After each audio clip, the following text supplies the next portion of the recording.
Dear viewer, ইওএল এর পক্ষ থেকে আমি মাহমুদ অ্যাডোবি ফটোশপের দ্বিতীয় ক্লাসে জানাচ্ছি স্বাগতম। আজকের ক্লাসে আমি দেখাবো সিলেকশন টুলের কিছু সাব সিলেকশন অপশন এবং সেই সাথে আরো অ্যাডভান্স কিছু টুলসের ব্যবহার। তো শুরুতে আমি এখন দেখাচ্ছি সাব সিলেকশন অপশনগুলো। সাব সিলেকশন অপশনগুলো পাওয়ার জন্য আমরা যে কোনো সিলেকশন টুল আমরা সিলেক্ট করব। সিলেক্ট করার সাথে সাথে আমরা দেখতে পাচ্ছি কন্ট্রোল বারে আমাদের সাব সিলেকশনের অপশনগুলো চলে এসেছে। আপনি যদি মুভ টুলে সিলেক্ট করেন তাহলে কিন্তু দেখেন ওই অপশনগুলো এখানে আসছে না। আপনি যখন যে কোনো সিলেকশন টুল আপনি সিলেক্ট করবেন, সিলেক্ট করলেই দেখেন আপনার অপশন বারে এখানে বা কন্ট্রোল বারে সাব সিলেকশনের অপশনগুলো চলে এসেছে। অর্থাৎ আমি যে কোনো সিলেকশন টুলটা সিলেক্ট করলে আমার সাব সিলেকশনের অপশনগুলো আমি পেয়ে যাব। তো অ্যাডোবি ফটোশপে সাব সিলেকশনের অপশন রয়েছে মোট 4টি। নাম্বার 1 যেটা নিউ সিলেকশন, নাম্বার 2 যেটা অ্যাড টু সিলেকশন, নাম্বার 3 যেটা সাবট্রাক্ট ফ্রম সিলেকশন এবং নাম্বার 4 হচ্ছে ইন্টারসেক্ট উইথ সিলেকশন। তো আমরা এই 4টি সিলেকশন অ্যাডোবি ফটোশপে পেয়ে থাকি। তো প্রথমেই যে অপশনটি রয়েছে এটা হচ্ছে নিউ সিলেকশন। নিউ সিলেকশনটা থাকা অবস্থায় আমি এভাবে নতুন নতুন সিলেকশন তৈরি করতে পারছি। বাট এখানে প্রবলেম যেটা হচ্ছে দেখেন যে আমি চাচ্ছি যে একটা সিলেকশন তো করলাম, কিন্তু এর সাথেই আমি আরো নতুন নতুন কিছু সিলেকশন এখানে অ্যাড করব। তো এখন দেখেন আমি যখন নতুন আবার আরেকটি সিলেকশন নিতে যাচ্ছি তখন কিন্তু আমার আগের সিলেকশনটা চলে যাচ্ছে। তো আমি এখান থেকে কি করতে পারি, অ্যাড টু সিলেকশন এই অপশনটা এক্ষেত্রে ইউজ করতে পারি। তো অ্যাড টু সিলেকশন অপশনটা নিয়ে এখন যদি আমি এভাবে একটা সিলেকশন নেই, দেখেন আমার আগের সিলেকশনটাও রয়েছে, চলে যায়নি, এবং পরবর্তী যে সিলেকশনটা নতুন করেছি এটাও আছে। তো এভাবে আমি যতই নতুন সিলেকশন তৈরি করি না কেন, আমি অ্যাড টু সিলেকশন নিয়ে যদি সিলেকশন তৈরি করি তাহলে আর সেই সিলেকশনগুলো চলে যাবে না, সেই সিলেকশনগুলো থাকবে। তো এর মাধ্যমে দেখেন আমি কি করতে পারি, তাহলে এই সিলেকশনের সাথেও আমি নতুন সিলেকশন অ্যাড করতে পারছি। এটা হচ্ছে অ্যাড টু সিলেকশনের সুবিধা। দেন এখন আপনার প্রয়োজন হলো সিলেকশন থেকে কোনো কিছু বাদ দেয়া। এখন সিলেকশন থেকে আপনি যদি কোনো কিছু বাদ দিতে চান তাহলে আপনি এখান থেকে সাবট্রাক্ট ফ্রম সিলেকশন এই অপশনটি ইউজ করতে পারেন। সাবট্রাক্ট ফ্রম সিলেকশন অপশনটি ইউজ করলে দেখেন মাঝখান থেকে এই অংশটুকু বাদ হয়ে গিয়েছে। অথবা আপনি এই সাইড থেকে এইটুকু বাদ দিলেন, এই সাইড থেকে এইটুকু বাদ দিলেন, এখান থেকে এইটুকু বাদ দিলেন, এখান থেকে এইটুকু বাদ দিলেন। এখন যদি আপনি নতুন একটা লেয়ার নিয়ে কালার অ্যাপ্লাই করেন তাহলে এখন দেখতে পাচ্ছেন ভিন্ন রকম একটা অবজেক্ট তৈরি হয়েছে। তো এই sub selection subtract from selection এই টুলের বা এই অপশনের মাধ্যমে আমরা কি করতে পারি, সিলেকশন থেকে কোনো কিছু বাদ দিতে পারি। এখন ধরেন এখান থেকে ইলিপ্টিক্যাল এই টুলটা নিয়ে যদি আমি এভাবে একটা সিলেকশন নেই, এখন দেখতে পাচ্ছেন এখানে কোনো একটা কালার অ্যাপ্লাই করলে যে অন্যরকম একটা অবজেক্ট তৈরি হলো। তো এভাবে আমরা আসলে সাবট্রাক্ট ফ্রম সিলেকশন এই অপশনটি বিভিন্ন ক্ষেত্রে আমরা ব্যবহার করতে পারবো। দেন লাস্টে যে অপশনটি রয়েছে এটা হচ্ছে ইন্টারসেক্ট উইথ সিলেকশন। এই অপশনটির নাম হচ্ছে ইন্টারসেক্ট উইথ সিলেকশন। তো এই অপশনটি কিভাবে ব্যবহার করা হয়ে থাকে দেখেন, আমি যখন সিলেকশনটা তৈরি করব দেন এইখান থেকে ইন্টারসেক্ট উইথ সিলেকশন এই অপশনটা যখন সিলেক্ট করব, করার পরে এখন আমি এই যে সিলেকশনটা তৈরি করলাম, এখন দেখেন দুইটা সিলেকশনের মাঝে কমন যে জায়গাটুকু, ঠিক আছে, দুইটা সিলেকশনের মাঝে কমন যে জায়গাটুকু এইটুকু থাকবে আর বাকিটুকু চলে যাবে। আবারও মনোযোগ দিয়ে লক্ষ্য করেন, আমি যে সিলেকশনটি এখন নিয়েছি এবং এই সিলেকশনটি এবং আগের সিলেকশনটি এই দুইটার মাঝে কমন জায়গা কতটুকু, এই যে মাঝের রেক্টেঙ্গেল যে একটা জায়গাটুকু এইটুকু। তো এই জায়গাটুকু দেখেন থাকছে আর বাকিটুকু নাই হয়ে যাচ্ছে। তো তাহলে আমি ইন্টারসেক্ট উইথ সিলেকশনের মাধ্যমে কমন জায়গাটুকু আমি সিলেকশন করতে পারি। তো এখন নিচে আরো টুল রয়েছে, এই যে লেসো টুল। এখন সাপোজ আপনি লেসো টুলের মাধ্যমেও আপনি কিন্তু কি করতে পারেন, সাব সিলেকশন অপশনটা ইউজ করতে পারেন। যেমন আপনি এতটুকু তৈরি করেছেন, এখন আপনার মনে হচ্ছে যে না আমার এখান থেকে এই পুরোটাই সিলেকশন করা প্রয়োজন বা প্রয়োজন ছিল আপনি করেননি, তো এখন আপনার সিলেকশন করা প্রয়োজন। তো এখন কিভাবে করবেন দেখেন, অ্যাড টু সিলেকশন অপশনটি নিয়ে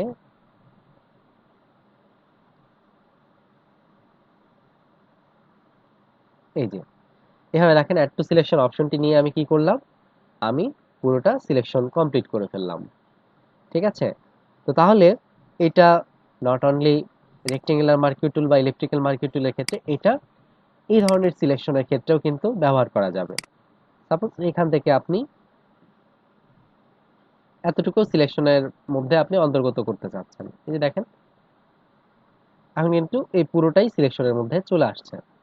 আবার আপনি যদি চান যে না এখান থেকে আমার সিলেকশন বেশি হয়ে গিয়েছে, আমার সিলেকশন বাদ দেওয়া উচিত, তো এভাবে দেখেন আপনি আবার সিলেকশনটা বাদও দিতে চাচ্ছেন, বা এখানে আপনি কিছু অংশ আপনি চাচ্ছেন যে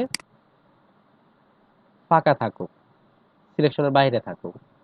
এখন যদি আপনি কোনো কালার অ্যাপ্লাই করেন তো তাহলে দেখেন এটুকুতে কিন্তু কালার অ্যাপ্লাই হয়নি। ঠিক আছে, এটুকুতে যে কোনো কালার অ্যাপ্লাই হয়নি, পিছনে যদি আপনি ব্যাকগ্রাউন্ড কালারটা অন্যটা দিয়ে দেন তাহলে দেখেন বিষয়টা ক্লিয়ারলি বোঝা যাচ্ছে এখন। ঠিক আছে, তো এভাবে আমরা সাব সিলেকশন অপশনগুলো আমাদের বিভিন্ন ধরনের সিলেকশনের ক্ষেত্রে আমরা ব্যবহার করতে পারি। এখন দেখেন সাব সিলেকশনের এই অপশনগুলো দিয়ে আমি একটা সুন্দর চার্ট তৈরি করতে পারি। এভাবে আমি একটি সিলেকশন তৈরি করলাম। এখন আমি সাবট্রাক্ট ফ্রম সিলেকশন এই অপশনটা সিলেক্ট করে এইভাবে যদি আমি একটি সিলেকশন তৈরি করে ছেড়ে দিই তাহলে দেখেন কি হলো, চার্ট তৈরি হয়ে গেল। তো এখন আমি এখানে কি কালার অ্যাপ্লাই করব চাঁদের ক্ষেত্রে, অবশ্যই হোয়াইট কালার। তো কালারটা অ্যাপ্লাই করলাম, অ্যাপ্লাই করার পরে এখন আমরা দেখতে পাচ্ছি না যে কোনো কালার আসলে এখানে বা চাঁদটা আসলে বোঝা যাচ্ছে না। আমি যদি ব্যাকগ্রাউন্ড কালারের আইটা অফ রাখি তো দেখেন কালারটা কিন্তু ঠিকই অ্যাপ্লাই হয়েছে, বাট প্রবলেমটা কি হয়েছে যে এটাও হোয়াইট কালার এটাও হোয়াইট কালার, তো দুইটা সেম কালার হওয়াতে আমার চাঁদটাকে বোঝা যাচ্ছে না। তো আমি কি করতে পারি, ব্যাকগ্রাউন্ড কালারটাকে ব্ল্যাক করে দিতে পারি। কালার অ্যাপ্লাইয়ের নিয়ম আমি গত ক্লাসে বলেছিলাম, অল্টার ডিলেট হচ্ছে ফরগ্রাউন্ড কালার অ্যাপ্লাইয়ের জন্য এবং ব্যাকগ্রাউন্ড কালার অ্যাপ্লাইয়ের জন্য হচ্ছে কন্ট্রোল ডিলেট। তো আমি অল্টার ডিলেটের সাহায্যে আমি ফোরগ্রাউন্ড কালার থেকে আমি ব্ল্যাক কালারটা এখানে অ্যাপ্লাই করে দিয়েছি। তো এখন দেখতে পাচ্ছি আমরা চাঁদটাকে খুব স্পষ্টভাবেই দেখা যাচ্ছে। ওকে, সো তাহলে দেখতেই পাচ্ছেন খুব সহজে কিভাবে আমরা চাঁদ তৈরি করতে পারি। এভাবে একটা সিলেকশন নিয়ে জাস্ট সাবট্রাক্ট ফ্রম সিলেকশন এই অপশনটির সাহায্যে সিলেকশন তৈরি করতে পারি, সরি সিলেকশনটাকে বাদ দিতে পারি। এখন দেখেন আপনি যদি এই অবজেক্টটাকে এইভাবে আপনি বাদ দিতে চান তো দেখেন, এখন আমি যদি এখানে একটা কালার অ্যাপ্লাই করে দিই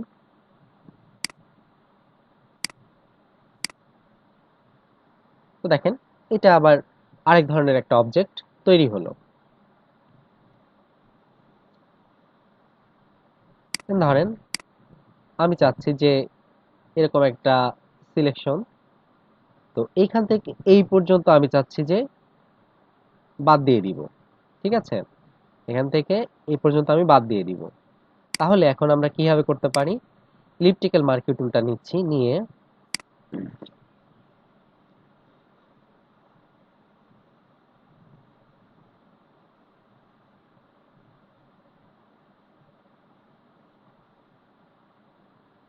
এই দেখেন এভাবে আমি কি করতে পারি, ইলিপ্টিক্যাল টুলের সাহায্যে এভাবে আমি বাদ দিয়ে দিলাম। এখন এখানে আমি একটা কালার অ্যাপ্লাই করে দেই। ওকে, তো দেখেন ডিফারেন্ট টাইপের কিছু হলো।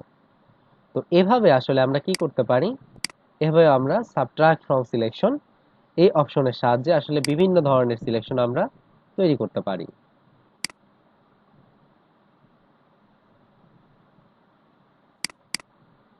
ওকে, তো দেখেন কিছু একটা হয়ে গেল। আচ্ছা, তো আমি রোটেট করেছি কিভাবে, অনেকের আবার কোশ্চেনটা থাকতে পারে। আমি অল্টার চেপে কপি করেছি এবং কন্ট্রোল টি দিয়ে আমি এখানে ট্রান্সফর্ম অপশনটা নিয়ে এসেছি। দেন এই যে মাউসটা যখন আমি কোনো কর্নারে রাখছি তখন রোটেট করার মতো এই অপশনটা আসছে। দেন এভাবে আমি ঘুরিয়ে রোটেট করে ফেলতে পারি। অথবা আমি চাইলে রাইট বাটনে ক্লিক করলে এখানে দেখেন রোটেটের বিভিন্ন অ্যামাউন্ট এখানে রয়েছে। তো এভাবে বিভিন্ন অ্যামাউন্টে আমি রোটেট করতে পারি। ঠিক আছে? যে রোটেট 90 ডিগ্রি ভার্টিক্যালি, বা আপনি বিভিন্ন সাইজে ফ্লিপ ভার্টিক্যালি এভাবে ভার্টিক্যাল করতে পারেন, বা ফ্লিপ হরিজন্টাল এভাবে হরিজন্টাল করতে পারেন। ঠিক আছে? তো এভাবে আমি বিভিন্ন ধরনের রোটেট করতে পারি।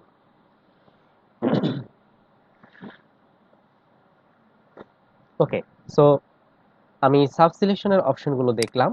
এখন দেখি সাব সিলেকশনের অপশনগুলো দিয়ে আরো কি করা যেতে পারে।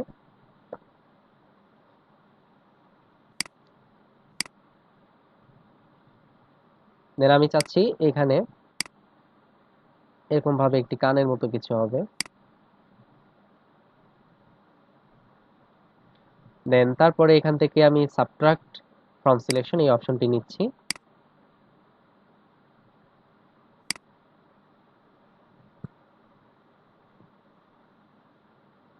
ওকে, দেখেন অনেকটা বিড়ালের ফেসের মতো লাগছে বিষয়টা।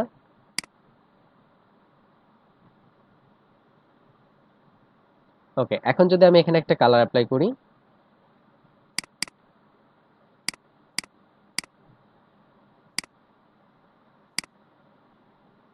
ওকে, সো দেখেন একবারেই কিন্তু অনেকটুকু কাজ আমি করে ফেলতে পেরেছি। ঠিক আছে? আমি একবারেই কিন্তু অনেকটুকু কাজ করে ফেলতে পারলাম এই সাব সাব সিলেকশন অপশনগুলোর সাহায্যে। এছাড়াও আমি আরো কি করতে পারি?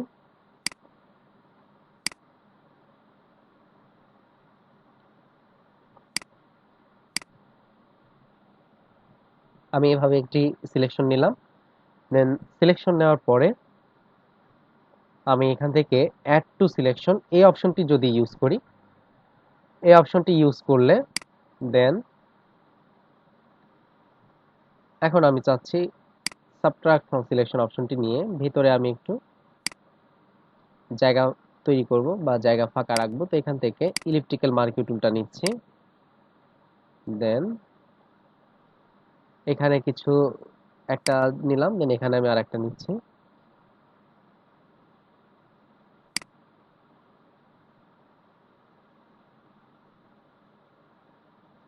ওকে, দেন এখন নিচে আমি আরেকটা সিলেকশন নিব, সেটা সাবট্রাক্ট দিয়েই।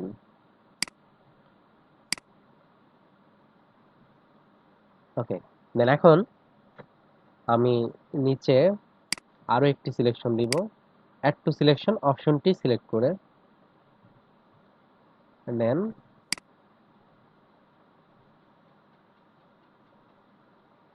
দেখেন এখন আমি উপরের দিকে আরো দুইটি সিলেকশন নিব।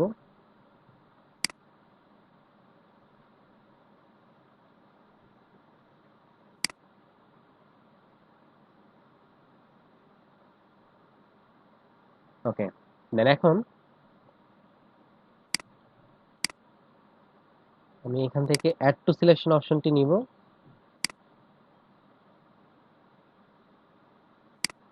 ওকে, তো এখন দেখেন আমি যদি এখানে কালার অ্যাপ্লাই করি।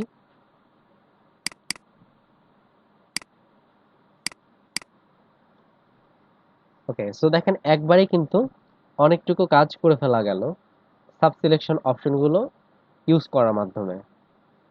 ওকে, সো আশা করি এতক্ষণে এই বিষয়টি ক্লিয়ার হতে পেরেছেন। তো এখন যে বিষয়টি দেখাবো সেটি হচ্ছে ফেদারের অপশনগুলো। ওকে, সো ফেদারটা মানে কি সেটা আগে বুঝতে হবে আমাকে। ফেদার মানে হচ্ছে পালক। তো পালকগুলো কেমন হয়? নরমালি আপনারা বিভিন্ন পাখির পালক যদি দেখে থাকেন তো দেখবেন যে পাখির পালকগুলো কিন্তু অনেক স্মুথ হয়, তাই না? অনেক সুন্দর হয়। তো ফেদারটাও আসলে আমাদের সিলেকশনকে সেরকম ভাবে স্মুথ করবে। ঠিক আছে? আমরা যখন ফেদার ইউজ করব তখন সেই জায়গাটা অনেক স্মুথ হয়ে যাবে। তো আমি এই বিষয়টি দেখার জন্য আমি একটি ইমেজ নিয়ে নিচ্ছি। দেন এখন এই পার্সনটার এখান থেকে আমি একটা ফেদার নিয়ে, আচ্ছা আমি আগে ফেদার ছাড়া এখান থেকে আমি একটা সিলেকশন নিচ্ছি। এতটুকু অংশ আমি সিলেক্ট করলাম, দেন কন্ট্রোল সি দিয়ে কপি করে এখানে এসে আমি কন্ট্রোল ভি দিয়ে পেস্ট করলাম।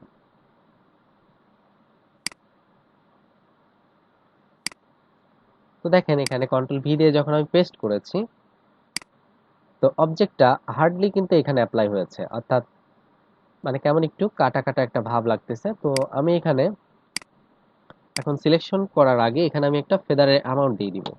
তো এখান থেকে আমি 20 পিক্সেল আমি নিলাম। দেন এখান থেকে আমি কন্ট্রোল সি দিচ্ছি আবারও।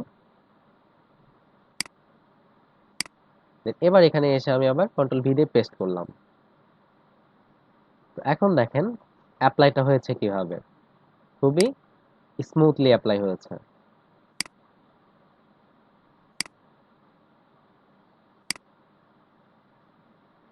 তো দুইটার মধ্যে ডিফারেন্স কিন্তু নিঃসন্দেহে এখানে আপনি বুঝতে পারছেন।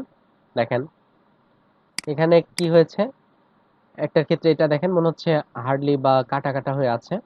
আর এটা দেখেন আমি যখন ফেদারের অ্যামাউন্টটা দিয়ে এখান থেকে আমি একটা অবজেক্ট আমি কপি করে নিয়ে আসলাম বা কেটে নিয়ে আসলাম, দেন এখানে অ্যাপ্লাই করলাম। তো এখানে দেখেন মনে হচ্ছে যে ডকুমেন্টের ভেতর থেকে মানে বের হয়ে আসছে বিষয়টা। ঠিক আছে, ইমেজটা মনে হচ্ছে ডকুমেন্টের ভেতর থেকে বের হয়ে এসেছে। তো দেখতে কিন্তু অনেক সুন্দর লাগছে।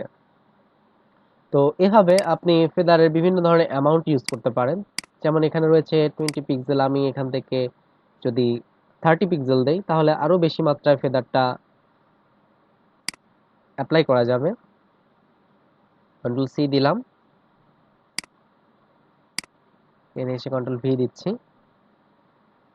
দেখেন নর্মালি আমি যদি নিচের এই লেয়ারগুলো অফ রেখে দিই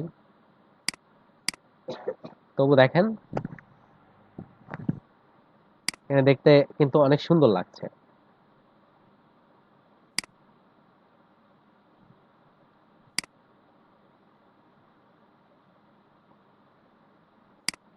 দেখেন এই ইমেজটা যে আমি কপি করে ফেদার সহ কপি করে নিয়ে এসে এখানে পেস্ট করেছি, অ্যাপ্লাই করেছি, তো তাতে করে দেখেন এই ইমেজের লুকিংটা কিন্তু অন্যরকম হলো। ঠিক আছে, তো ফেদারটা আসলে অনেক কার্যকরী। অনেক সময় আমরা বিভিন্ন পোস্টার তৈরি করতে বিভিন্ন ডিজাইনের ক্ষেত্রে আসলে আমরা বিভিন্ন ইমেজ ইউজ করে থাকি। তো বিভিন্ন জায়গা থেকে যদি ইমেজটা আমরা কেটে নিয়ে আসি, নিয়ে এসে যদি অ্যাপ্লাই করি তাহলে আসলে অন্য জায়গা থেকে যে আপনি কেটে নিয়ে আসছেন বিষয়টা কিন্তু বোঝা যায়।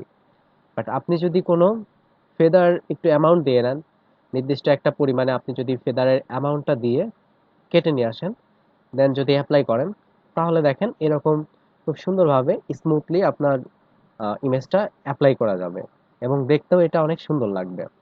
তো যখনই আমরা কোনো সিলেকশন এভাবে নিব তখন বা কেটে নিয়ে আসতে যাব কোনো জায়গা থেকে, তো তখন অবশ্যই আপনি নির্দিষ্ট একটা পরিমাণে ফেদার অ্যাপ্লাই করবেন, করে নিয়ে দেন হচ্ছে এখানে আপনি ইমেজটা নিয়ে এসে পেস্ট করবেন। ওকে, তো এটা গেল ফেদার অ্যাপ্লাইয়ের একটা ওয়ে। তো ফেদার অ্যাপ্লাইয়ের আরো ওয়ে রয়েছে, যেমন আমি এখন সিলেকশনটা এখানে আমি অ্যামাউন্ট 0 দিচ্ছি ফেদারে।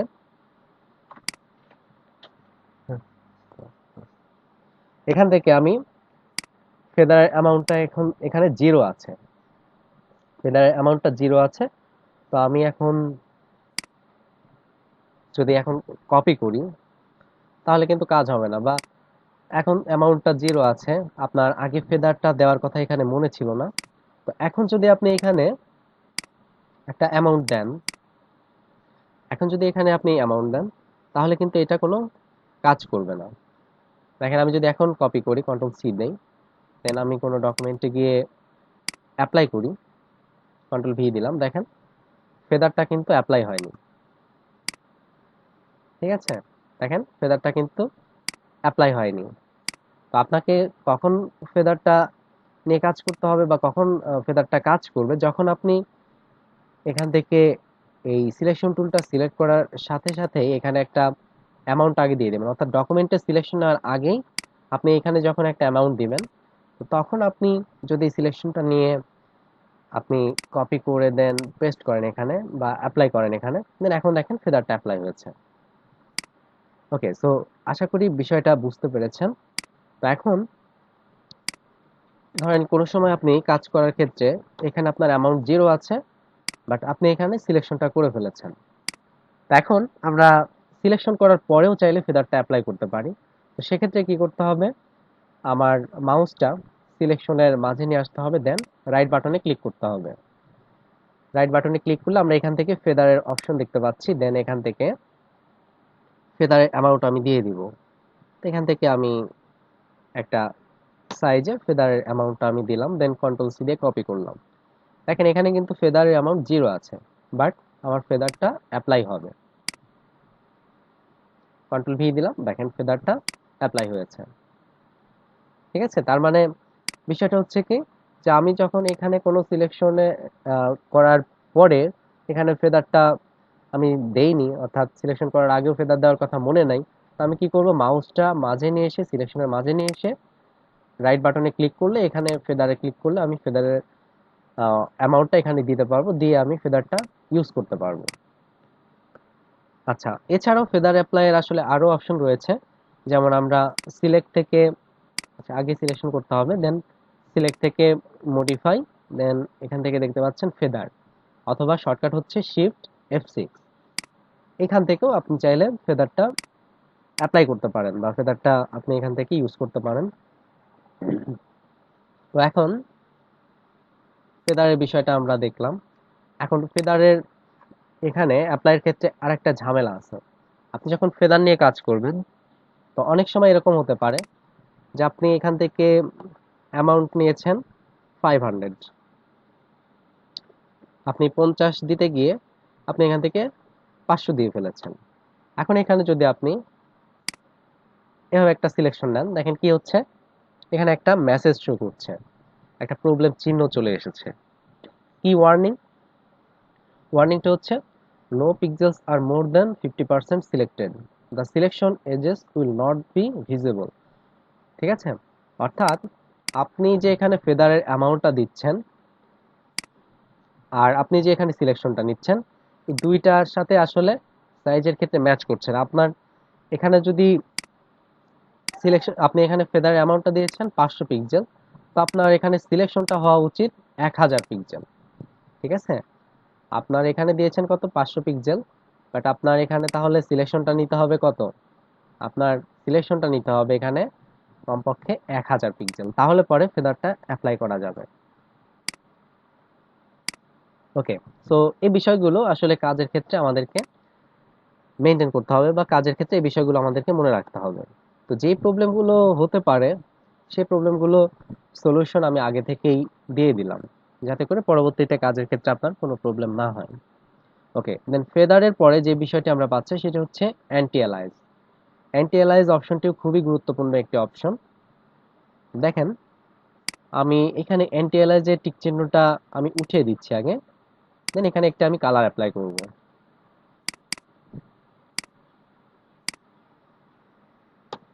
ওকে, তো এখানে আমি একটি কালার অ্যাপ্লাই করলাম অ্যান্টি অ্যালাইজের টিক চিহ্নটা উঠিয়ে দিয়ে।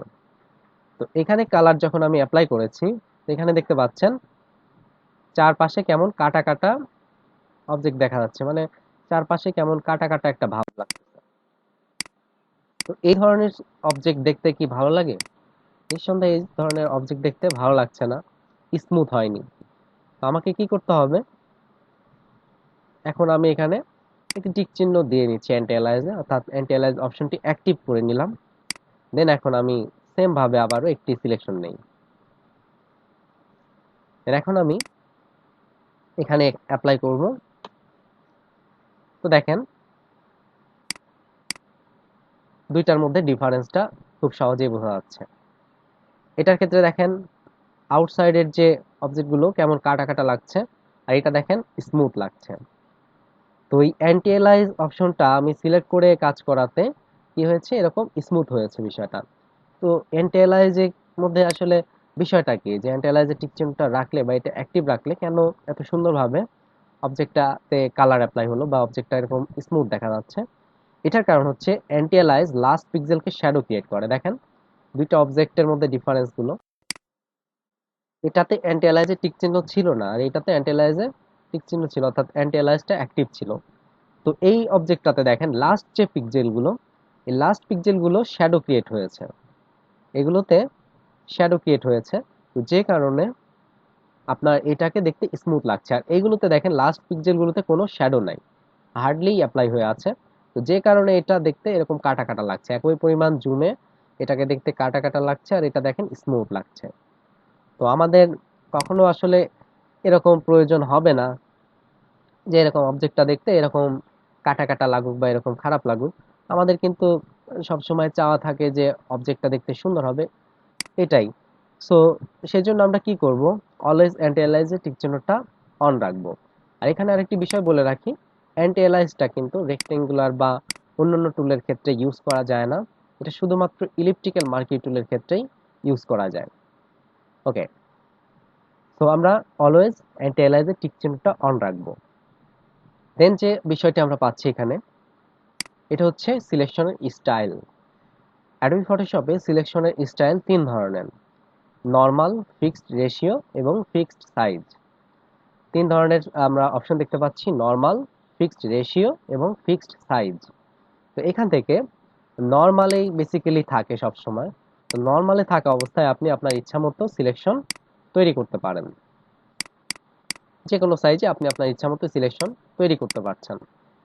বাট আমার যদি নির্দিষ্ট একটা রেশিও অনুসারে সিলেকশন তৈরি করতে হয়, সাপোজ ধরেন 2 ইঞ্চি বাই 4 ইঞ্চি, এরকম একটা নির্দিষ্ট রেশিও ফিক্সড করে আমার একটা সিলেকশন তৈরি করতে হবে। তো এখন দেখেন আমার ওয়াইড আছে 2 ইঞ্চ এবং হাইট আছে 4 ইঞ্চ। এখন যদি আমি এভাবে কোনো একটা সিলেকশন তৈরি করতে থাকি, বড় করতে থাকি, দেখেন কি হচ্ছে, আমার সিলেকশনটা ধীরে ধীরে যত বড় হচ্ছে, আমার এই হাইটের পরিমাণটা কিন্তু অলওয়েজ বেশিই থাকতেছে, ওয়াইডটা কিন্তু কখনো হাইটের চেয়ে বেশি হচ্ছে না। ঠিক আছে, এটা কি করতেছে, নির্দিষ্ট একটা রেশিও মেনটেন করছে। আমি আবার যদি এখানে ওয়াইডের পরিমাণটা 4 দিয়ে দেই, আর হাইটটা এখানে দিয়ে দিচ্ছি আমি 2। এখন দেখেন আপনি যত বড় সিলেকশন করতে থাকবেন ধীরে ধীরে, সব সময় কি হবে, আপনার ওয়াইডটাই বেশি থাকবে। ঠিক আছে, এভাবে যদি আপনি অনেক বড় একটা সিলেকশন তৈরি করেন না কেন, তারপরেও কি হবে, কখনো হাইট ওয়াইডের চেয়ে বেশি হবে না, কারণ নির্দিষ্ট একটা রেশিও এখানে ফিক্সড করে দেওয়া আছে। তো তাহলে আমরা ফিক্সড রেশিওটাকে কিভাবে আমরা মনে রাখতে পারি, যে ফিক্সড রেশিওটা হচ্ছে কোনো নির্দিষ্ট রেশিও অনুযায়ী সিলেকশন তৈরি করার জন্য ফিক্সড রেশিওটা ইউজ করা যায়। দেন লাস্ট যে অপশনটি রয়েছে এটি হচ্ছে ফিক্সড সাইজ। এখন আপনাকে যদি বলা হয় যে এখানে 2 ইঞ্চ বাই 2 ইঞ্চ একটা সিলেকশন তৈরি করতে হবে, তো এখন নর্মালি যদি এভাবে আপনি নর্মাল সিলেকশনের সাহায্যে এভাবে যদি আপনি 2 ইঞ্চ বাই 2 ইঞ্চ একটা সিলেকশন তৈরি করতে যান, দেখেন বিষয়টা কত ঝামেলার হয়। এখানে আমি এভাবে ধীরে ধীরে অ্যাপ্লাই করতেছি। ওকে, ওয়াইডটা 2 ইঞ্চ হয়েছে, হাইটটা 2 ইঞ্চ বানাতে হবে। এখন দেখেন ওয়াইডটা ঠিক করতে গেলে হাইট ঠিক থাকতেছে না, হাইট ঠিক করতে গেলে আবার ওয়াইড ঠিক থাকতেছে না। তো যাই হোক, অবশেষে আমি অনেক কষ্টের পরে পেরেছি 2 ইঞ্চ বাই 2 ইঞ্চিতে সিলেকশনটা তৈরি করতে। বাট এটা কত সহজে দেখেন করা পসিবল, যদি এখান থেকে আপনি ফিক্সড সাইজে এসে ওয়াইড 2 ইঞ্চ, এখান থেকে হাইট 2 ইঞ্চ, দেন ইন্টারপ্রেস করলাম।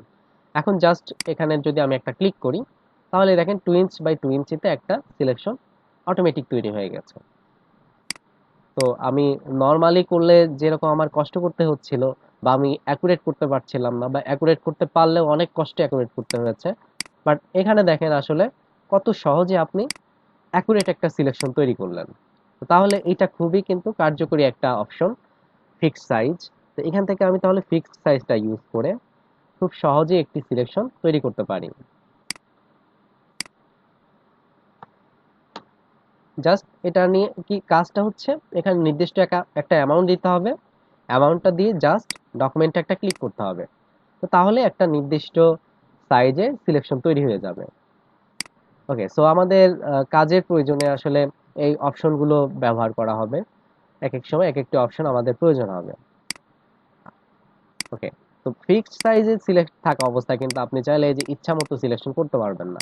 ইচ্ছা মতো স্বাধীনভাবে সিলেকশন করতে চাইলে আবার আপনাকে নর্মাল সিলেকশন স্টাইল এটাকে সিলেক্ট করতে হবে। ওকে, সো এই বিষয়গুলো আমার ক্লিয়ার। তাহলে আমরা এখান থেকে সাব সিলেকশনের অপশনগুলো দেখলাম, ফেদারের অপশনগুলো দেখলাম, অ্যান্টেলাইজের কাজটা দেখলাম, এবং সিলেকশন স্টাইল সম্পর্কে জানলাম। এখন আমরা দেখব যে কিভাবে আমরা কোনো ইমেজকে ক্রপ করতে পারি। আচ্ছা, কোনো ইমেজকে ক্রপ করতে হলে আমি যে কোনো একটা ইমেজ আগে ওপেন করি। ওপেন করার পরে এখন আমি চাচ্ছি এই ইমেজটাকে ক্রপ করব। সাপোজ আমার এই দিকে যে এতটুকু অংশ রয়েছে, এতটুকু অংশ আমি চাচ্ছি না রাখতে। তো এখন কিবোর্ড থেকে আমাকে সি বাটনটা প্রেস করতে হবে, অথবা আপনি এখান থেকে এই টুলটাতে ক্লিক করতে পারেন। এটা হচ্ছে আমার ক্রপ টুল। তো ক্রপ টুলে ক্লিক করার সাথে সাথে দেখেন নির্দিষ্ট একটা সাইজে এখানে সিলেকশন অলরেডি হয়ে গেছে। তো এখন আমি যদি জাস্ট একটা ইন্টার প্রেস করি, দেন এখানে দেখেন একটা আপনার বাটন চলে এসেছে। তো এখান থেকে আমি এটা যদি ক্লিক করে দেই, তো দেখেন ক্রপ হয়ে গেছে অলরেডি। বাট ওইটা তো হলো নির্দিষ্ট একটা সাইজে। বাট আমি যদি চাই যে আমার ইচ্ছে মতো আমি ক্রপ করব, তাহলে এখান থেকে আনকনস্ট্রেন্ট এই অপশনটাতে ক্লিক করতে হবে। এখন দেখেন আপনি আপনার ইচ্ছা মতো জায়গা আপনি সিলেক্ট করতে পারতেছেন। তো আমি চাচ্ছি এখান থেকে এতটুকু জায়গা আমি সিলেক্ট করব। দেন মাউস দিয়ে মাঝে ক্লিক করে আপনি এভাবে মুভ করাতে পারেন। দেন এখন এখান থেকে ক্লিক করলাম, বা ইন্টার প্রেস করলেও হবে। দেখেন এভাবে আমি আমার ইচ্ছা মতো ইমেজটাকে ক্রপ করলাম। তো এখন নির্দিষ্ট সাইজে চাইলে আমি এখান থেকে নির্দিষ্ট একটা অ্যামাউন্ট দিয়েও কিন্তু ক্রপ করতে পারি। বাট আমি যখন নির্দিষ্ট একটা অ্যামাউন্ট দিয়ে ক্রপ করব, তার আগে কিন্তু আমার জানতে হবে যে আসলে ইমেজের সাইজটা কতটুকু আছে। এখন ধরেন আমি এই ইমেজটাকে যাচ্ছি যে 800 পিক্সেল বাই 400 পিক্সেলে ক্রপ করব। এখন আমার মেইন ইমেজটার সাইজে যদি 800 পিক্সেল না থাকে, তো তাহলে আমি কিভাবে 800 পিক্সেল থেকে ক্রপ করব? বিষয়টা হচ্ছে, আপনার কাছে যদি 200 টাকা থাকে, তাহলে আপনাকে যদি বলা হয় যে 50 টাকা এখান থেকে খরচ করতে হবে, তাহলে কিন্তু আপনি খরচ করতে পারবেন। বাট আপনার কাছে আছেই 200 টাকা, এখন আপনাকে বলা হলো 500 টাকা খরচ করতে, বা 500 টাকা দিয়ে একটা প্রোডাক্ট নিয়ে আসতে। এখন আপনি তাহলে কিভাবে নিয়ে আসবেন? এটা তো পসিবল না, তাই না?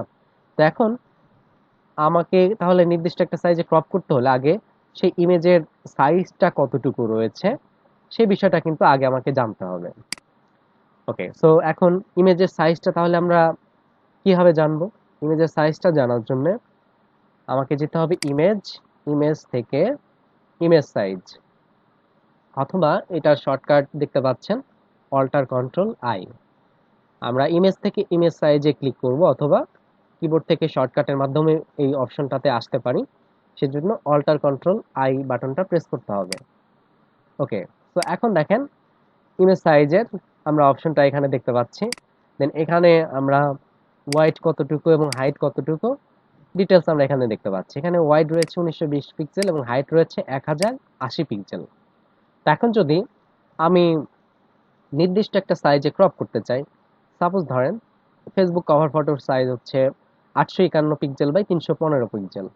এখন আমি চাচ্ছি যে এই ইমেজ থেকে 851 পিক্সেল বাই 315 পিক্সেলে ক্রপ করব, তাহলে কিন্তু পসিবল। তো এখান থেকে সাইজগুলো পিক্সেলও দেখা যায়, ঠিক আছে? দেন এখান থেকে ইঞ্চি, সেন্টিমিটার, বিভিন্ন সাইজে আপনি দেখতে পারেন। আচ্ছা, তো এখন সাইজটা আমরা দেখে নিলাম এখান থেকে। তো এখন দেখে নেওয়ার পরে আমরা এখান থেকে এখন কি করব? ক্রপ করব। আচ্ছা, একটা বিষয় এখান থেকে আমরা করি, দেখেন এখানে 1920 পিক্সেল আছে, এখানে আমি 851 দিয়ে দেখি। এখানে 851 দিলে নিচে হাইটে অটোমেটিক 479 চলে আসতেছে। অটোমেটিক একটা রেশিও এখানে নিয়ে নিচ্ছে। আর আমি যদি এখানে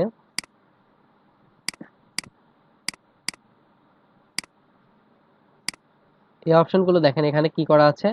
লিঙ্ক করে দেওয়া আছে, ঠিক আছে? তো আপনি এখানে 851 দিলে হাইটটা অটোমেটিক 479 হয়ে যাচ্ছে। আচ্ছা, তারপরেও এখানে এখন যদি আপনি ওকে দেন, দেখেন বিষয়টা কেমন হয়। দেখেন এভাবে আপনার ইমেজ সাইজটা ছোট হয়ে গেছে।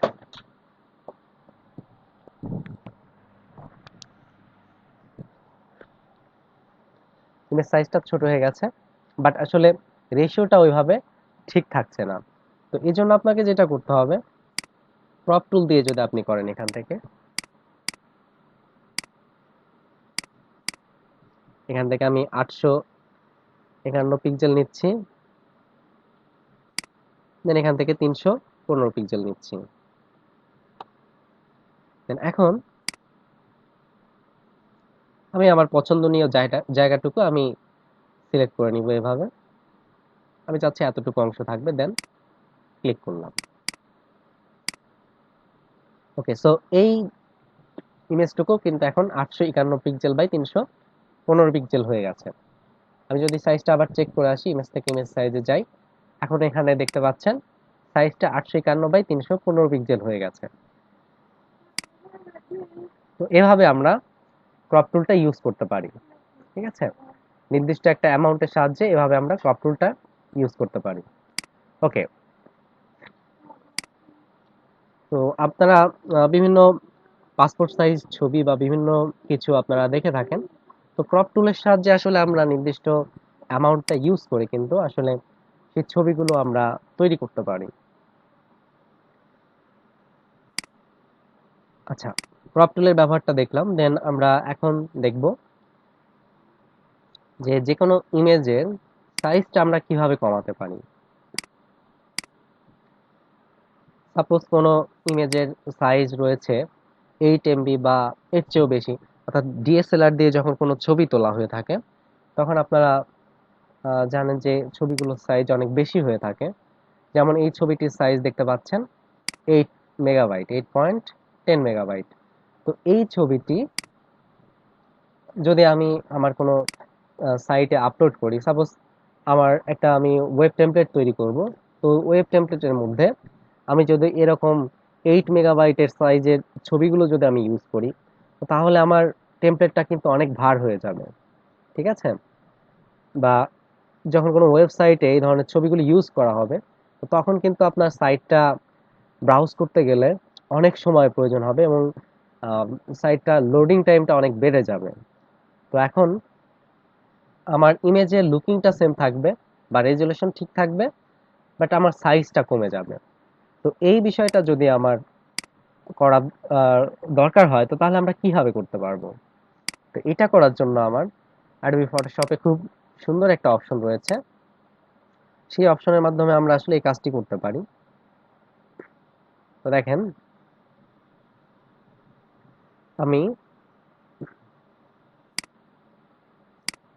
এটা ক্লোজ করে দিচ্ছি। দেখেন এই ইমেজটা, আমি ইমেজ থেকে ইমেজ সাইজে গিয়ে এখানে গিয়েও আমি কমিয়ে দিতে পারি। এখানে আপনি একটা নির্দিষ্ট রেশিও দিয়ে দিতে পারেন। এখানে সাপোজ আমি 3000 দিয়ে দিচ্ছি, এখন ওকে দিলাম। ওকে, দেখেন ইমেজটা আগের থেকে কি হয়েছে, আগে থেকে ইমেজটা সাইজ কমে গিয়েছে। ঠিক আছে, 4000 পিক্সেল ছিল, আমি 1000 পিক্সেল মতো আমি বাদ দিয়ে দিয়েছি। এখন ইমেজটা আমি সেভ করি নর্মালি।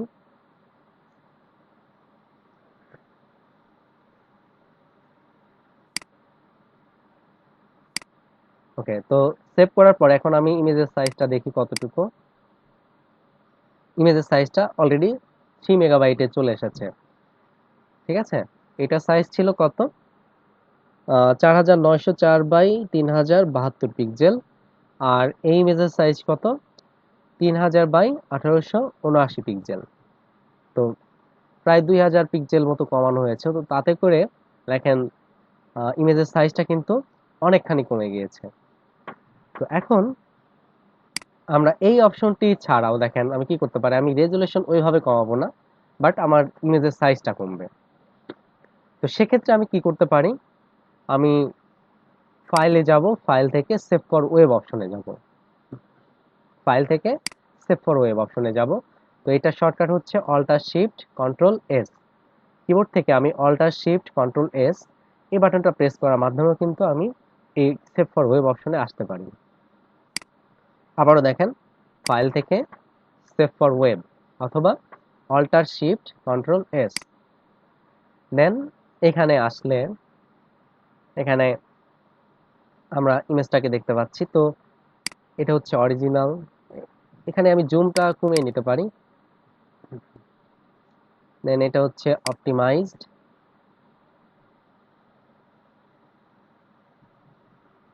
দেন এটা হচ্ছে 2 আপ, দেন এটা হচ্ছে 4 আপ। দেখেন কোনটাতে আসলে কেমন লাগছে। তো এখান থেকে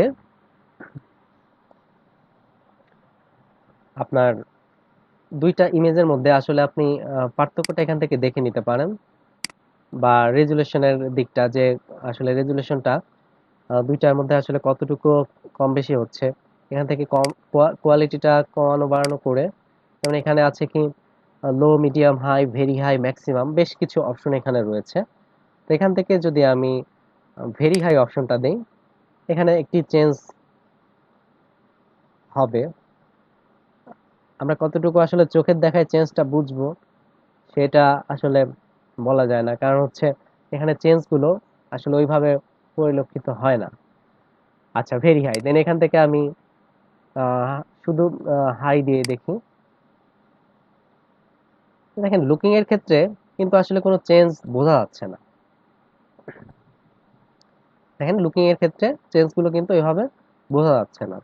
তো আমি এখান থেকে মিডিয়াম দিয়ে দিলাম। ওকে, তো মিডিয়াম দিলে এখানে সম্ভবত একটা সাইজ দেখাচ্ছে 949 কিলোবাইট। তো এখন সেভ করি। দেখেন আমার ওয়াইড হাইট কিন্তু ঠিক আছে।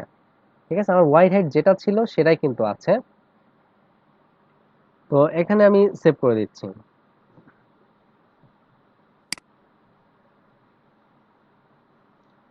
সেভ করার পরে এখানে এখন এই ইমেজের সাইজটা দেখেন 950 কিলোবাইট। এটার সাইজ কত আছে? 3.63 মেগাবাইট। এবং এইটার সাইজ 8.10 মেগাবাইট। এখন আমরা লুকিং এর দিকগুলো যদি আমরা চিন্তা করি, আমরা যদি দেখি ভিউ করে যে আসলে লুকিং এর ক্ষেত্রে কোনো পার্থক্য এভাবে বোঝা যায় কিনা। দেখেন কোথায় 8 মেগাবাইট আর কোথায় 849 কিলোবাইট, বা আমি 1 মেগাবাইটই ধরছি। বাট লুকিং এর ক্ষেত্রে আসলে কোনো চেঞ্জ বুঝতে পারেন কিনা সেটা দেখেন।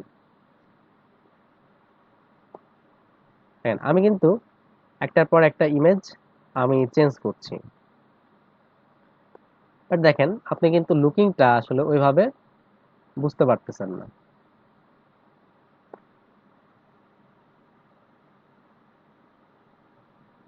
দেখেন লুকিংটা এখানে আপনি ইমেজটা যে চেঞ্জ হচ্ছে সেটা বোঝার জন্য এখানে একটু খেয়াল রাখেন, এখানে তাকিয়ে থাকেন। দেখেন আমি এখন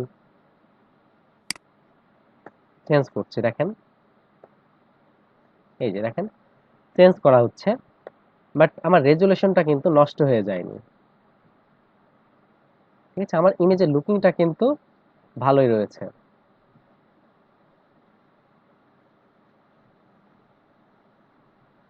ওকে, সো তাহলে বুঝতে পারছেন যে এটা কত কার্যকরী একটা অপশন, যে আপনার 8 মেগাবাইটের একটা ছবিকে আপনার 1 মেগাবাইটের মধ্যে নিয়ে আসা হয়েছে, বাট তারপরেও আপনার ইমেজের কোয়ালিটিটা ভালো রয়েছে।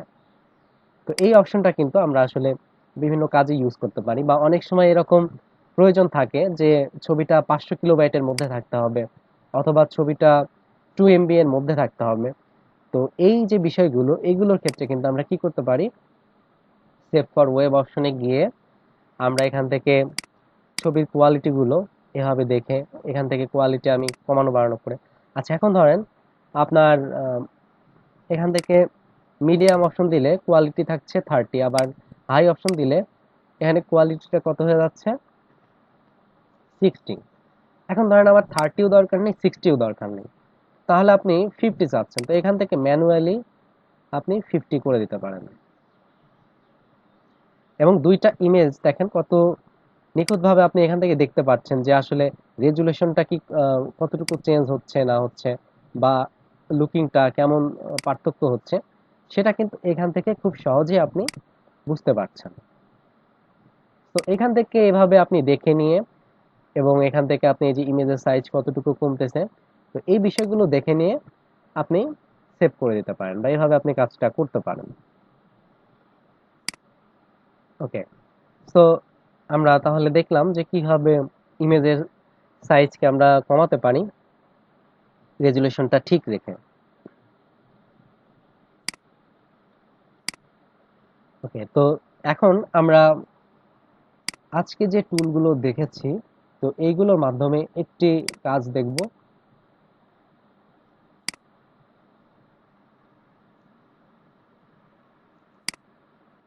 দেখেন, এই কাজটা সম্পূর্ণ লেয়ারের মাধ্যমে করা হবে এবং এই কাজটি করার জন্য আপনাকে অবশ্যই আলাদা আলাদা লেয়ার নিতে হবে। একটা লেয়ারে আপনি যদি ডাবল কোনো কাজ করে ফেলেন তাহলে আসলে কাজটা হবে না। আমি অল্টার চেপে চেপে এভাবে কপি নিচ্ছি। এখন আমি যদি চাই যে চারটা একবারে কপি নিব, তাহলে চারটা লেয়ার একবারে সিলেক্ট করলাম। সিলেক্ট করে নিয়ে আমি অল্টার চেপে, টুলটা সিলেক্ট থাকা অবস্থায় অল্টার চেপে এভাবে কপি করে নিলাম। দেন আমি চাচ্ছি যে আমার আরো কয়েকটা কপি দরকার। দেন অল্টার চেপে আমি আবারও কপি করে নিলাম এভাবে। আমি চাচ্ছি একটু সাইডে থাকবে। ওকে, দেন এখন আমি আড়াআড়ি দুইটা আমি রো তৈরি করব। নতুন লেয়ার নিচ্ছি। দেন এখানে আমি কালার দিচ্ছি এরকম ব্লু কালার। মুভ টুলটা সিলেক্ট করে আমি অল্টার চেপে আর একটা কপি নিচ্ছি। ওকে, তো এখন আমি যে বিষয়টি চাচ্ছি যে একটা নিচ দিয়ে যাবে, অর্থাৎ এখানে এসে এটা তো উপর দিয়ে গেছে এই লাইনের, এই লাইনের উপর দিয়ে গেছে, এই লাইনের আবার নিচ দিয়ে যাবে, আবার এই লাইনের উপর দিয়ে যাবে, এই লাইনের নিচ দিয়ে যাবে। ঠিক আছে, বিষয়টা এরকম হবে। এখন এইরকম করার জন্য দেখেন আমরা কি করব, সম্পূর্ণ লেয়ার ইউজ করে এই কাজটা করব। আমি ফার্স্টে যাচ্ছি যে এই লাইনের উপর দিয়ে গেছে, এটা নিচ দিয়ে যাবে, তো আমি এটা সিলেক্ট করব। এখন দেখেন, আপনাকে যদি বলি যে এই লেয়ারটা কোথায় আছে, এখন নর্মালি এটা খুঁজে বের করবেন কিভাবে? এখান থেকে আই অন অফ করে করে এভাবে করে করে খুঁজতে গেলে কিন্তু অনেক টাইমের ব্যাপার। তো এখান থেকে কি করতে পারেন, আপনি রাইট বাটন ক্লিক করতে পারেন। মুভ টুলটা সিলেক্ট থাকা অবস্থায় এখানে রাইট বাটনটা ক্লিক করবেন, করলে এখানে দেখেন লেয়ার 1 কপি 3, এখানে ক্লিক করেন। দেখেন এই লেয়ারটি যেখানে আছে সেখানেই আপনাকে নিয়ে গেছে। আবার এখানে রাইট বাটন ক্লিক করেন, দেখেন ক্লিক করেন, এই যে, তাহলে যে লেয়ারটি আমার দরকার সেই লেয়ারটি কিন্তু আমি পেয়ে যাচ্ছি। তো এটি আরেকভাবে করা যায়, বা আরেকভাবে আপনি লেয়ারগুলো পেতে পারেন, সেটা হচ্ছে এখান থেকে আপনি অটো সিলেক্ট এই অপশনটি যদি অন রাখেন, এই অটো সিলেক্ট এবং এখান থেকে লেয়ার এই অপশনটা আপনি অন রাখবেন, রেখে এখান থেকে যদি জাস্ট একটা ক্লিক করেন, তো ক্লিক করলে এখানে আপনি দেখতে পাচ্ছেন যে আমার কাঙ্ক্ষিত যে লেয়ারটি দরকার সেটা সিলেক্ট হয়ে গেছে। এখন আমরা এই লেয়ারটিকে সিলেকশন করব। আমরা যদি সিলেকশন করতে চাই তাহলে কন্ট্রোল চেপে থাম্বনেইলে ক্লিক করতে হবে। লেয়ারের মাঝে এই যে আপনি একটা ছবি দেখতে পাচ্ছেন, এই অংশটুকুকেই আসলে বলা হয়ে থাকে থাম্বনেইল। বা আপনি মাউসটা যদি জাস্ট এটার উপরে হালকা করে রাখেন, তাহলে এখানে লেয়ার থাম্বনেইল লেখাটা উঠবে। ওকে, তো সিলেকশনটা তৈরি হয়েছে। এখন আমাকে আড়াআড়ি যে লাইনটা রয়েছে এইটা সিলেক্ট করে এখন কি করতে হবে, ডিলিট করতে হবে। ডিলিট বাটনটা প্রেস করলাম, এখন দেখেন মনে হচ্ছে এটা নিচ দিয়ে চলে গেছে। আবার এই লাইনের উপর দিয়ে এখন আপনার আবার এই লাইনের নিচ দিয়ে নিতে হবে। তাহলে আবার আপনি এভাবে কন্ট্রোল চেপে থাম্বনেইলে ক্লিক করেন, সিলেকশন তৈরি হলো। আর এই লাইনটা সিলেক্ট করে ডিলিট, দেন কন্ট্রোল ডি দিয়ে এই যে ডি সিলেকশন অবস্থায় আছে, তো সিলেকশনটাকে দূর করতে হবে। তো সিলেকশনটাকে দূর করতে হলে কিবোর্ড থেকে কন্ট্রোল ডি প্রেস করব। দেন আবার এই লাইনের উপর দিয়ে গেল, এই লাইনের নিচ দিয়ে যাবে। কন্ট্রোল চেপে আমরা থাম্বনেইলে ক্লিক করলাম, দেন আর এই লাইনটা জাস্ট সিলেক্ট করে ডিলিট, দেন কন্ট্রোল ডি দিয়ে ডি সিলেকশন। দেন আবার এই লাইনের উপর দিয়ে গেল, এটা নিচ দিয়ে যাবে। কন্ট্রোল চেপে সিলেকশন, দেন আর এই লাইনটা সিলেক্ট করে ডিলিট, দেন এই লাইনের উপর দিয়ে গেল, দেন এই লাইনের নিচ দিয়ে যাবে। কন্ট্রোল চেপে সিলেকশন করলাম, দেন আর এই লাইনটা সিলেক্ট করে ডিলিট, দেন কন্ট্রোল ডি দিয়ে আবার ডি সিলেকশন। তো এখন দেখেন অলরেডি ধীরে ধীরে বোঝা যাচ্ছে যে একটা নিচ দিয়ে একটা উপর দিয়ে, একটা নিচ দিয়ে একটা উপর দিয়ে। দেন এখন এই লাইনের ক্ষেত্রে আমি প্রথম থেকেই শুরু করব। তো কন্ট্রোল চেপে থাম্বনেইলে ক্লিক করলাম, সিলেকশন তৈরি হয়ে গেল। এখন আর এই লাইনটা সিলেক্ট করে ডিলিট, দেন আবার দেখেন এই লাইনটা বাদ যাবে, দেন এই লাইন কন্ট্রোল চেপে থাম্বনেইলে ক্লিক করছি, দেন সিলেকশন তৈরি হচ্ছে। এখন আর এই লাইনটা সিলেক্ট করে ডিলিট, আবার এই লাইনটা বাদ, এই লাইন কন্ট্রোল চেপে থাম্বনেইলে ক্লিক করা হচ্ছে, দেন এই লাইনটাকে সিলেক্ট করে ডিলিট বাটনটা প্রেস করছি, দেন কন্ট্রোল ডি দিয়ে ডিসিলেকশন, দেন আবার এই লাইন বাদ এই লাইনটা কন্ট্রোল চেপে থাম্বনেইলে ক্লিক, সিলেকশন তৈরি হচ্ছে, দেন আর এই লাইনটা সিলেক্ট করে ডিলিট, এই লাইন বাদ আবার এই লাইন, এখন কন্ট্রোল চেপে থাম্বনেইলে ক্লিক, তাহলে কি হচ্ছে সিলেকশন তৈরি হচ্ছে। আর এই লাইনটা কি, জাস্ট লেয়ারটা সিলেক্ট থাকছে, আর এই লাইনটা কিন্তু সিলেকশন করা হচ্ছে না, এটা জাস্ট লেয়ারে একটা ক্লিক থাকছে, অর্থাৎ লেয়ারটা জাস্ট সিলেক্ট থাকতেছে। সিলেক্ট এবং সিলেকশন এই দুইটার মধ্যে কিন্তু ডিফারেন্স আছে। ওকে, দেন আবার দেখেন এই লাইনটা কন্ট্রোল চেপে থাম্বনেইলে ক্লিক করলাম, তাহলে এটা হলো সিলেকশন, আর এই লাইনটা এখন জাস্ট সিলেক্ট রেখে ডিলিট। ওকে, এখন দুইটা লাইন আমার করা হয়ে গেছে, এইভাবে পুরোটা পেজ কমপ্লিট করতে হবে। এখন পুরোটা পেজ যদি এভাবে কমপ্লিট করতে হয় তাহলে এখন নিশ্চয়ই আপনার কপালটা উপরের দিকে উঠে যাচ্ছে এখন, ঠিক আছে? তো এখন আপনার এত টেনশনের কিছু নাই, যেটা করতে পারেন এই দুইটা লাইন কপি করে করে নিচের দিকে আপনি নামিয়ে দিবেন। দেখেন অল্টার শিফট চেপে আমি কপি করে নিচে নামিয়ে দিচ্ছি। কারণ এই চারটাকে আমি একসাথে কপি করতে পারি, চারটাকে আমি সিলেক্ট করে অল্টার শিফট চেপে কপি করে নিচে নামাবো, তাহলে দেখেন একদম অ্যাকুরেট ভাবে আপনার কপি হয়ে নিচে নামছে। এখান থেকে এটাকে কপি করে আমি আবার নিচে নামিয়ে দিচ্ছি।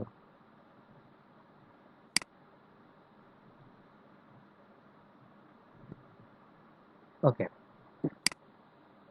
সো এখন দেখেন আপনি যদি এই ছবিটা যদি আপনি এখন উপর থেকে যদি নিচের দিকে এভাবে লক্ষ্য করেন, দেখেন একটার উপর দিয়ে একটা নিচ দিয়ে একটা উপর দিয়ে একটা নিচ দিয়ে গেছে। আবার যদি আপনি এভাবে আড়াআড়ি ভাবে হরিজন্টালিও যদি আপনি দেখেন, তাও দেখেন একটা নিচ দিয়ে একটা উপর দিয়ে একটা নিচ দিয়ে একটা উপর দিয়ে, অর্থাৎ পার্টির মতো হয়ে গেছে বিষয়টা। ঠিক আছে, আমরা যে পার্টিতে বসি, ধরেন শীতল পার্টি বা বিভিন্ন ধরনের পার্টি থাকে, তো দেখেন এই বিষয়টা অনেকটা ওইরকম, কনসেপ্টটা অনেকটা ওইরকম, যে একটা নিচ দিয়ে আর একটা উপর দিয়ে, একটা নিচ দিয়ে গেছে আর একটা উপর দিয়ে গেছে। সেটা আপনি ভার্টিক্যালিও যদি চিন্তা করেন, আবার সেটা যদি আপনি হরিজেন্টালিও চিন্তা করেন। ওকে, সো সেকেন্ড ক্লাসে আপনারা এই কাজটি করার চেষ্টা করবেন, এবং যে কোনো ইমেজ থেকে ক্রপ টুলের সাহায্যে আপনারা নির্দিষ্ট একটা সাইজে আপনারা একটা সেভ করে একটা ইমেজ তৈরি করবেন। যেমন হতে পারে বিভিন্ন কাভার ফটো তৈরি করা, ঠিক আছে? তো কাভার ফটোগুলোর সাইজ আপনারা গুগল করে জেনে নিতে পারেন। Suppose Facebook cover photo size লিখে সার্চ করবেন, ইউটিউব কাভার ফটো সাইজ লিখে সার্চ করবেন, দেন যে কোনো ইমেজ থেকে আপনারা ক্রপ টুলটা ইউজ করে সেই কাভার ফটোগুলো তৈরি করবেন। আর তার আগে কি করতে হবে, অবশ্যই আগে ইমেজের সাইজগুলো দেখে নেবেন, যে সাইজটুকু আসলে আমি যে সাইজটুকুতে করব তার চেয়ে বেশি আছে কিনা বা অ্যাভেলেবল সাইজ আছে কিনা। ওকে, আর আরেকটা কাজ করবেন, এই কাজটি করার চেষ্টা করবেন। এই কাজটি যদি আপনি করতে পারেন তাহলে আপনার লেয়ার কনসেপ্টের যে বিষয়টা আছে এইটা আশা করা যায় যে ক্লিয়ার হয়ে যাবে একদম। তো আজকে ক্লাসে আমরা যে বিষয়গুলো শিখেছিলাম বা যে বিষয়গুলো দেখিয়েছি সেটা আমি আবার শুরু থেকে একবার বলে দিই। দেখেন আমরা আজকে সিলেকশনের সাব সিলেকশন অপশনগুলো দেখেছিলাম। তো ফটোশপে সাব সিলেকশনের অপশন মোট 4টি: new selection, add to selection, subtract from selection এবং ইন্টারসেক্ট উইথ সিলেকশন। এবং কোন সিলেকশনটা কি কাজে ব্যবহার করা হয় সেটাও বলেছি, যে নিউ সিলেকশনটা নতুন সিলেকশন করার ক্ষেত্রে ব্যবহৃত হয়। অ্যাড টু সিলেকশন কি হয়, সিলেকশনের সাথে নতুন নতুন সিলেকশন আরও অ্যাড করার জন্য অ্যাড টু সিলেকশনটা ব্যবহার করা যায়। দেন সাবট্রাক্ট ফ্রম সিলেকশন অপশনটা ইউজ করা হয় কোনো সিলেকশন থেকে যদি কোনো সিলেকশন বাদ দিতে হয় বা বাদ দেওয়ার প্রয়োজন হয়, তো সেক্ষেত্রে আমরা সাবট্রাক্ট ফ্রম সিলেকশন এই অপশনটি ব্যবহার করতে পারি। দেন লাস্টে যেটা রয়েছে ইন্টারসেক্ট উইথ সিলেকশন, এটা কি করে দুইটার মধ্যে কমন যে সিলেকশনটুকু সেইটুকুকে রাখে আর বাকিটুকু চলে যায়। দেন আমরা দেখেছিলাম ফেদারের অপশন, যে ফেদারটা কেন অ্যাপ্লাই করা হয়ে থাকে। তো ফেদারটা অ্যাপ্লাই করা হয়ে থাকে আপনার যে ইমেজটা আপনি কেটে নিয়ে এসেছেন বা ইমেজের যে এজগুলো রয়েছে বা অবজেক্টটা রয়েছে সেটাকে স্মুথ করার জন্য। ফেদার শব্দের অর্থই হচ্ছে পালক। তো পালক যেরকম স্মুথ হয়, তো ফেদার দিয়ে কাজ করলে আপনার সিলেকশনটাও সেরকম স্মুথই হবে। দেন এন্টি এর ব্যবহার দেখেছিলাম। এন্টি কি করে, লাস্ট পিক্সেলকে শ্যাডো ক্রিয়েট করে, যে কারণে সিলেকশনটা অনেক সুন্দর হয় বা আপনার লুকিংটা দেখতে অনেক ভালো লাগে। তারপরে দেখেছিলাম আমরা সিলেকশন স্টাইল। সিলেকশন স্টাইল 3 প্রকার: normal, fixed ratio, fixed size. Normal থাকা অবস্থায় আমরা ইচ্ছে মতো সিলেকশন তৈরি করতে পারি। ফিক্সড রেশিওটা সিলেক্ট থাকলে এখান থেকে আপনি নির্দিষ্ট পরিমাণ ওয়াইড হাইটে একটা অ্যামাউন্ট দিয়ে আপনি একটা নির্দিষ্ট রেশিও অনুসারে সিলেকশন করতে পারেন। দেন ফিক্সড সাইজ দিয়ে কি করতে পারি আমরা, নির্দিষ্ট সাইজে একটা সিলেকশন তৈরি করতে পারি। তারপরে আমরা দেখলাম ক্রপ করা, যে কিভাবে ক্রপ করতে হয়। ক্রপ টুলের শর্টকাট হচ্ছে সি। কিবোর্ড থেকে আমরা সি বাটনটা প্রেস করে আমরা ক্রপ টুলটা অ্যাক্টিভ করতে পারি। দেন ক্রপ টুল দিয়ে আমরা আমাদের ইচ্ছে মতো সাইজে আমরা ক্রপ করতে পারি। দেন আমরা দেখেছিলাম ইমেজের সাইজটা কিভাবে দেখতে হয়। আমরা ইমেজ থেকে ইমেজ সাইজে গিয়ে ইমেজের সাইজটা আমরা দেখতে পারি, ইমেজের সাইজটুকু কতটুকু রয়েছে সেগুলো এখান থেকে দেখতে পারি। দেন আমরা দেখেছিলাম যে একটা ইমেজের সাইজকে কিভাবে চাইলে আমরা কমাতে পারি। তো ইমেজের সাইজ কমানোর জন্য আমরা ফাইল থেকে সেভ ফর ওয়েব অপশনে গিয়ে ইমেজের সাইজটা আমরা কমাতে পারি। দেন আমার ইচ্ছা মতো সাইজ, একটা সাইজে আমি কিন্তু নিয়ে আসতে পারি। সাপোজ 10 এমবির কোনো ইমেজকে আমার যদি দরকার হয় 1 এমবির মধ্যে নিয়ে আসা, তো সেটা কিন্তু আমরা করতে পারি সেভ ফর ওয়েব অপশন থেকে সেভ করার মাধ্যমে। ওকে, তো আমরা এখন সেভ করে দিচ্ছি। তো সেভ করার জন্য ফাইল থেকে সেভ অ্যাজ, ডেস্কটপ, এখান থেকে আমরা লিখে দিচ্ছি, এখান থেকে সেভ। আমরা সেভ করব first of all Photoshop PSD ফরম্যাটে। এর কারণ হচ্ছে পিএসডি ফরম্যাটে সেভ করলে পরবর্তীতে আমরা আবার লেয়ারগুলো সেম ভাবে দেখতে পাবো। আর নরমালি লুকিংটা দেখার জন্য আমরা জেপিইজি ফরম্যাটে সেভ করব। ওকে, তো এভাবে আমরা ফটোশপ এবং জেপিইজি দুইটা ফরম্যাটে সেভ করব। তো এখন যদি আমি ক্লোজ করে দিই এখান থেকে ডকুমেন্টটা, দেন এখন দেখেন আমি যদি ফটোশপ পিএসডি ফাইলটা এটা যদি ওপেন করে দেখেন, যেভাবে লেয়ার ওয়াইজ কাজ করেছিলাম সেভাবেই দেখা যাচ্ছে। বাট আমি যদি জেপিইজিটা ওপেন করি,